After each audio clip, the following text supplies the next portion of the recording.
Hello and welcome back to our Literate channels UGC NET Literature Concept Series. I'm Kannan Prasad and today we are exploring another essential concept which has appeared in previous UGC NET exams.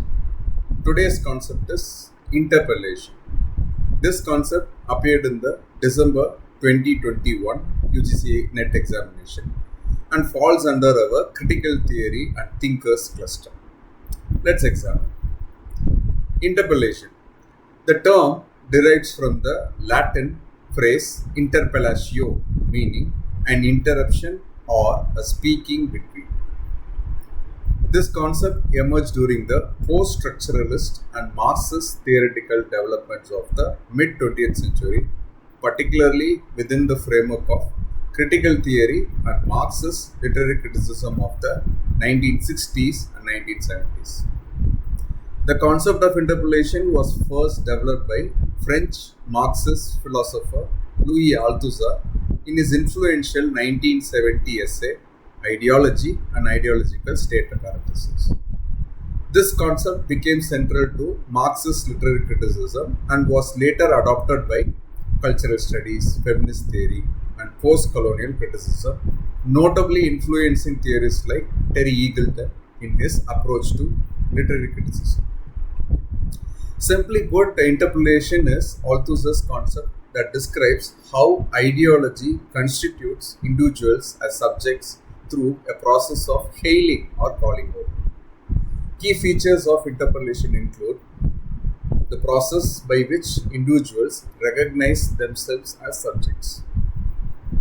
Ideologies function in recruiting individuals into specific social positions. The transformation of individuals into subjects who produce dominant ideologies. Connection to ideological state apparatuses, also known as ISAs, like education and media. Often conscious, often unconscious acceptance of one's subject position in society. For UGC NET, remember that interpellation aligns with Terry Eagleton's view that literature reproduces the dominant social order as correctly identified in the December 2021 examination. Let's explore how interpellation functions in literary criticism and cultural analysis. Althusser's classic example is of a police officer calling out, "Hey, you there," in a public space.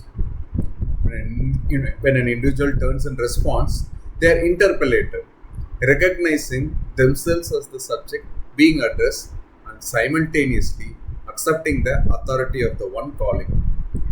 In literary criticism, Terry Eagleton applies this concept in works like Literary Theory and Introduction, published in the 1983, and Marxism and Literary Criticism, published in the year 1976. Eagleton argues that literature functions as an ideological state apparatus, reproducing dominant social relations by interpellating readers into specific subject positions. For an example, in analyzing Jane Austen's novel, Eagleton might suggest that her works interpellate readers into accepting bourgeois values and social hierarchies as natural and inevitable. The readers are hailed to identify with characters who ultimately conform to social expectations. Similarly, in children's literature like fairy tales, the conventional narrative patterns interpellate young readers into traditional gender roles and social expectations.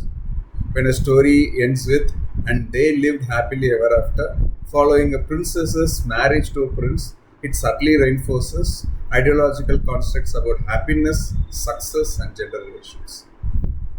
Contemporary applications include analyzing how advertising interpellates consumers as lacking something that products can provide, or how social media platforms hail users into particular identity formations through algorithms and interface design. Now let's test your understanding with a quick quiz.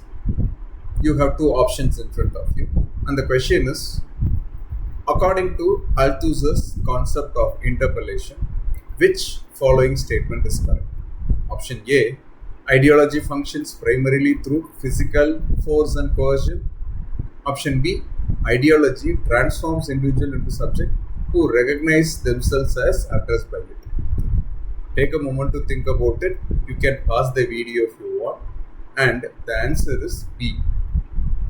Interpellation describes how ideology transforms individuals into subjects by hailing them.